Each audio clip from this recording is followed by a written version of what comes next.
Bagaimana perkembangan penyidikan terbaru kasus narkoba Lucinta Luna dan mengapa artis selalu menjadi sasaran peredaran narkoba? Kita akan membahasnya bersama Kapolres Jakarta Barat, Kombes Pol Julius Audi Soni Latu Heru yang telah bergabung dari luar studio, dan di studio juga telah hadir pengamat sosial Mbak Devi Rahmawati. Selamat sore Mbak Devi. Selamat sore, Mbak. Untuk mengawali perbincangan kita akan langsung tanyakan mengenai perkembangan terkini mengenai penyidikan kasus narkoba Lucinta Luna terhadap Pak Julius. Pak Julius, ini tadi Lucinta Luna sudah dites di BNN di Lido. Apakah sudah keluar hasilnya mengenai adanya kemungkinan kandungan amfetamin di dalam tubuhnya, Pak Julius? Ya, saya Audi.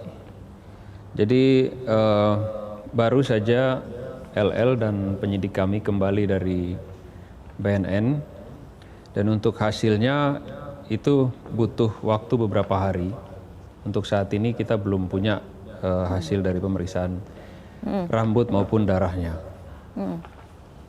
Oke, tapi dari penelusuran sementara ini, sejak kapan sebetulnya tersangka Lucinta Luna ini memakai narkoba ini?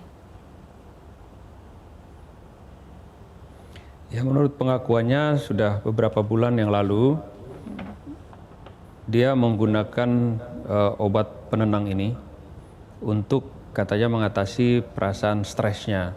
Nah, dengan menggunakan obat-obatan ini dia merasa lebih rileks.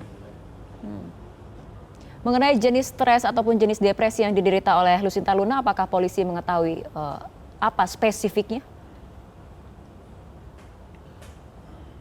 Oh, tidak spesifik. Jadi kan kita menanyakan kenapa kamu menggunakan ini, karena saya stres Pak, saya stres. Sehingga saya butuh obat penenang supaya lebih tenang, lebih santai gitu. Oke. Gitu aja. Dari mana Lucinta Luna ini mendapatkan obat penenang ini, Pak Udi?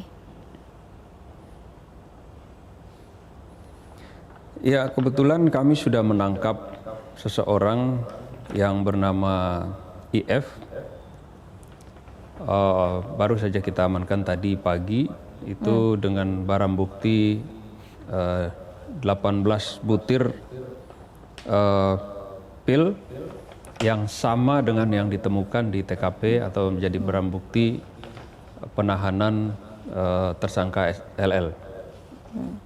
Oke, Pak Udi, kita tegaskan kembali, artinya pemasok narkoba ataupun obat-obatan terlarang terhadap Lucinta Luna ini sudah berhasil ditangkap oleh polisi? Ya, sudah kami tangkap. Sekarang sedang menjalani pemeriksaan di Polres Jakarta Barat. Pemasok kepada Lucinta Luna ini apakah juga orang yang sama kemudian yang sering memasok narkoba ataupun obat-obatan terlarang di kalangan artis, Pak? Ya, untuk sementara ini kita baru saja melakukan pemeriksaan dan kita akan melakukan pendalaman-pendalaman kemana saja yang bersangkutan menyuplai barang-barang ini.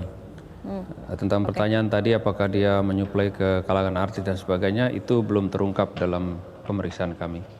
Baik, Pak Udi, kita akan melihat dari fenomena sosialnya, kita ke Mbak Devi mengenai public figure, artis dan jeratan narkoba yang nampaknya pusaran ini belum bisa diputus. Apa kemudian yang menjadi penyebab utamanya? Ya, pasti kita tahu bahwa selebriti sebagai orang yang paling banyak tampil tentu saja akan menjadi sorotan. Dan figur mereka yang dekat dengan pendapatan yang besar tentu saja akan sangat menggiurkan bagi para pebisnis gelap narkoba. Tidak heran kalau mereka adalah salah satu objek yang pasti akan sangat menarik bagi orang-orang yang melihat mereka punya potensi untuk membeli.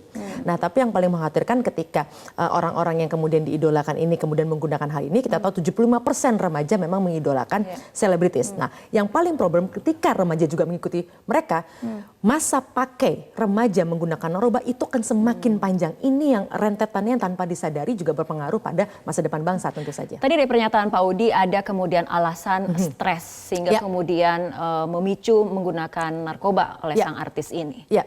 Itu justifikasi atau bagaimana? Memang karakter narkoba kan ada tiga. Satu ada yang sebagai perangsang, kedua sebagai penenang, ketiga sebagai penghibur, pengalih perhatian. Nah, ini memang akan tergantung setiap orang. Ketika orang-orang yang membutuhkan perangsang, artinya misalnya ingin menyopir, ingin konsentrasi lebih tinggi, atau menurunkan berat badan misalnya, mereka akan menggunakan jenis narkoba yang memang meningkatkan stimulasi tadi. Tapi sebaliknya ketika ingin rileks, ketika ingin melupakan hal-hal beban berat, tentu saja menggunakan efek yang lain.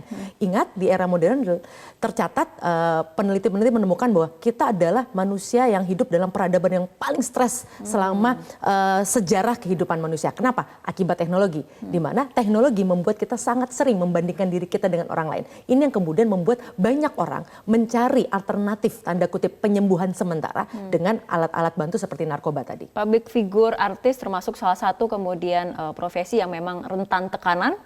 Tingkat kompetisi yang cukup tinggi, lalu tuntutan untuk selalu tampil yang terbaik. Tentu saja ini menuntut semua orang untuk selalu tampil prima, yang artinya belum tentu secara normal ini bisa dipenuhi. Nah akhirnya kalau kemudian tidak diikuti dengan gaya hidup yang sangat sehat, ketika ingin sesuatu yang instan, narkoba bisa menjadi salah satu cara yang sayangnya harus dipilih oleh sebagian kecil orang. Oke, kita nanti akan meminta juga pernyataan ataupun jawaban dari Pak Audi mengenai bagaimana cara memutus pusaran narkoba terutama di kalangan public figure, karena kita sudah ketahui ada beberapa ataupun ada banyak public figure yang kemudian terjerat narkoba dan tersandung kasus hukum. Kita akan kembali, tapi kita ikuti jeda berikut terlebih dahulu. Pemirsa, kita akan lanjutkan kembali perbincangan. Pak Audi, tadi dikatakan oleh Mbak Devi bahwa artis public figure ini menjadi sebuah easy target bagi para pengedar narkoba. Nah, dari polisi sendiri apakah sudah ada ataupun ada pemetaan mengenai siapa ataupun bandar dari mana kemudian yang memasok narkoba ini ke kalangan public figure ataupun artis? Jadi gini, kalau bicara tentang pemasok narkoba dan sebagainya, itu kita tidak bisa lepas dari supply and demand, atau demand and supply. Selama para pemakai, para peminat masih banyak, sudah tentu ini akan sangat sulit sekali. Jadi yang dikerjakan oleh polisi, kalau Anda pernah dengar bahwa satu kejahatan itu terjadi karena ada niat dan kesempatan, nah yang kita lakukan, yang kita tangkapin ini paling hanya sekian persen menurunkan kesempatannya aja sebetulnya. Nah kalau menurunkan demand atau pasar dan niat dari para pengguna itu tentunya harus kita semua atau semua orang, semua masyarakat lah, begitu. Okay. Tapi dari deretan public figure yang karena dengan harga yang tinggi itu para Ya, Pak Audi, dari deretan public figure yang sudah terjerat, sudah kemudian divonis dan kemudian dipenjara, apakah ada kemudian keterkaitan antara pengedar ataupun pemasok narkoba satu sama lainnya?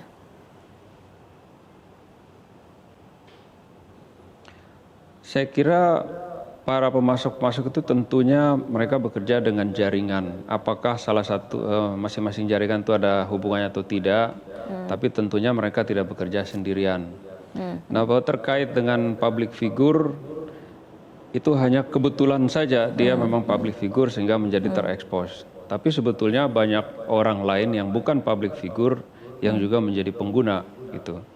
Oke, baik. Mbak Devi, ini menarik yang dikatakan oleh Pak Audi mengenai supply and demand, niat dan juga kesempatan. Ketika kemudian supply berusaha untuk diturunkan, kemudian ketika demand-nya tapi tetap tinggi, ini kan juga kemudian menjadi sebuah PR tersendiri. Ya, yang perlu saya sampaikan, saya setuju dengan beliau bahwa sebenarnya kalau menurut data, Bu, tidak ada satu profesi pun yang imun dari pengaruh narkoba. Sebut saja, mau dosen, mau ibu rumah tangga, mau siapapun, semua pernah tercatat paling tidak di media tertangkap dengan kasus yang sama.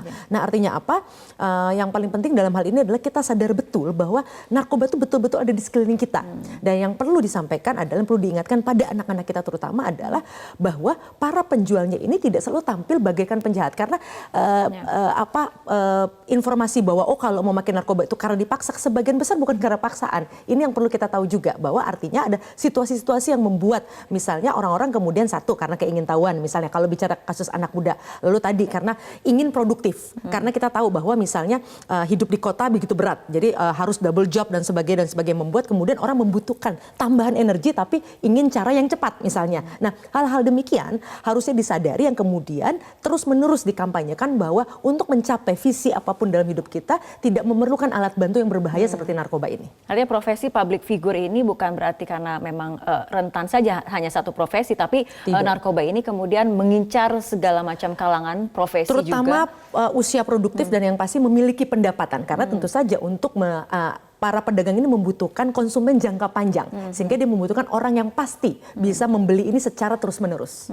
Oke. Pak Udi, tapi dari polisi sendiri apakah mengalami kesulitan kemudian ketika membongkar jaringan narkoba di kalangan para public figure ataupun artis? Karena kita ketahui bagaimana public figure ini memang kemudian menjadi sorotan dari media, sorotan dari masyarakat juga. Saya mungkin perlu menyampaikan bahwa kami dalam bekerja tidak menarget satu profesi apapun. Sekali lagi, banyak juga yang kita tangkap bukan public figure, tapi tentu saja karena public figure menjadi sorotan masyarakat sehingga terlihat lebih banyak dan tentunya lebih banyak diliput media.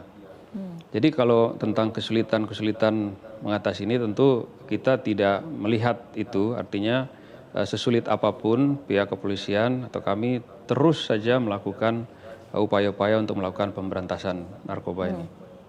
Tidak menargetkan khusus pada kalangan artis, tapi apabila kita berkaca pada kasus Lucinta Luna, apakah dari kepolisian saat ini sudah memantau adanya peredaran narkoba di kalangan artis lainnya, Pak? Iya, jadi gini, kita sangat berterima kasih karena ini adalah perhatian masyarakat, kepedulian masyarakat dalam upaya-upaya pemberantasan narkoba ini.